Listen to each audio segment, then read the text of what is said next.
We all have a testimony to share, and somebody out there needs to hear it. And for many people who have been through trauma, who have been through horrible life experiences, especially those that involve a ministry, a church, or an organization, those are the ones that really need to be heard as well, for people to understand the truth. And here's something to keep in mind. First of all, the enemy wants you to stay silent,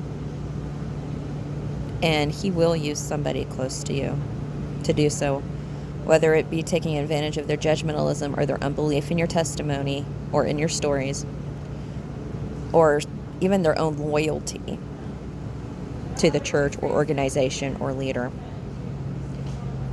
And it's a horrible weapon to use. And also, there is a difference between slander, gossip, and sharing your testimony with all the good, bad, and the ugly, which we all have because we are not Christ. We have all sinned. We have all fallen short of God's glory, and we do so daily.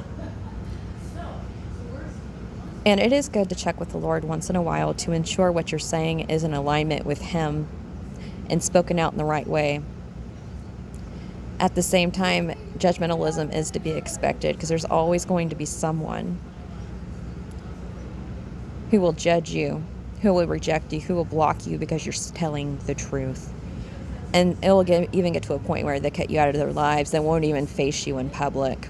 They'll act like you didn't even know them at all, like they didn't have any connection with you at all. But all the same, your testimony needs to be heard and needs to be spoken out, whether in private or in person. And if it happens to tie into a ministry and these attacks come upon you, keep in mind you just need to remain obedient in what you're speaking, regardless of how hard it is, and you will be rewarded for your obedience. But also, there is somebody out there, someone else out there, who will hear it or he will see it and be like, hey, I understand because I went through that too. Or I went through that too in that place. I thought I was the only one.